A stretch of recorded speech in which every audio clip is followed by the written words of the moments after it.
Special report में अब बात करेंगे बीजेपी प्रभारी राधा मोहन दास अग्रवाल के एक बड़े बयान की। राजस्थान के बीजेपी प्रभारी राधा मोहन दास अग्रवाल ने दावा किया है कि बिहार में हाल ही में कांग्रेस के 6 विधायक जो जीत कर आए हैं वे जल्द ही जेडीयू में शामिल हो सकते हैं। उनके इस बयान से बिहार की सियासी सूरत पर बड़ा असर पड़ने की संभावना जताई जा रही है। अग्रवाल ने कहा कि राजनीतिक समीकरण और विधायकों के मनोविज्ञान को देखते हुए ये कदम किसी के लिए आश्चर्य की बात नहीं होगी।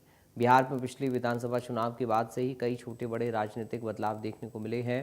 कांग्रेस ने हाल ही में 6 सीटों पर जीत दर्ज की थी, लेकिन अब इस बयान ने सियासी हलकों में हलचल मचा दी है। विशेषज्ञों का कहना है कि यदि ये दावा सच साबित होता है तो बिहार में सत्ता समीकरण बदल सकते हैं और जेडीयू को विधानसभा में और मजबूती मिल सकती है। कांग्रेस के लिए ये चुनौतीपूर्ण स्थिति होगी। राजनीतिक विश्लेषक बता रहे हैं कि अगले कुछ दिनों में इस मामले में और खुलासे हो सकते हैं और विधायक किस दल के साथ जुड़ते हैं ये राजनीतिक माहौल को और रोमांचक बना सकता है। जनता चुनाव ने सिद्ध किया है कि भारतीय जनता पार्टी इस देश में कितना निष्पक्ष चुनाव कराती है। दिल्ली में भी हमारी सरकार है, राजस्थान में भी हमारी सरकार है और 6 महीने से ये पता था कि चुनाव होने वाला है। अगर हम चुनाव को राजनीतिक आधार पर मंदाते क्योंकि वो 65 साल तक इलेक्शन कमीशन को हाईजैक करते रहे हैं, इसलिए उन्हें लगा है कि शासन ऐसा ही करता है। उनको इतनी बार 3 बार मुख्यमंत्री रहे हैं शायद ना, फिर भी उन्हें एहसास नहीं है कि चुनाव कमीशन एक ऐसा तंत्र है जिसके पास अपनी कोई सेना होती ही नहीं।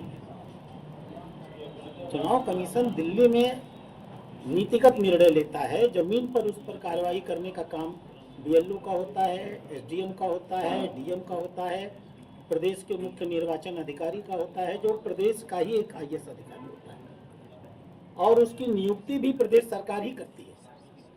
प्रदेश सरकार माने मुख्यमंत्री करती है। अगर चुनाव आयोग एसआईआर करा रहा है तो ऐसा नहीं है कि चुनाव आयोग ने पूरे देश में अपने दिल्ली के तंत्र से ढेर सारे अधिकारियों को भेज दिया है। चुनाव आयोग एसआईआर उस प्रदेश के प्रशासनिक तंत्र के माध्यम से कराता है जो उस प्रदेश के मुख्यमंत्री के नियंत्रण में रहता है। इसलिए ये कहना कि चुनाव आयोग तानाशाही कर रहा है, उसके पास तंत्र ही नहीं, दांत ही नहीं उसके पास। जिस व्यक्ति के पास दांत ही नहीं वो चबाएगा क्या? सारे कर्मचारी राज्य सरकार के होते हैं और मुख्य सचिव और मुख्यमंत्री के नियंत्रण में होते हैं। इसलिए केंद्रीय चुनाव आयोग अगर चाहे तो भी किसी भी प्रांत के चुनाव मत पट्टिका में निश्चित रूप से कोई प्रभाव डाल ही नहीं सकता है।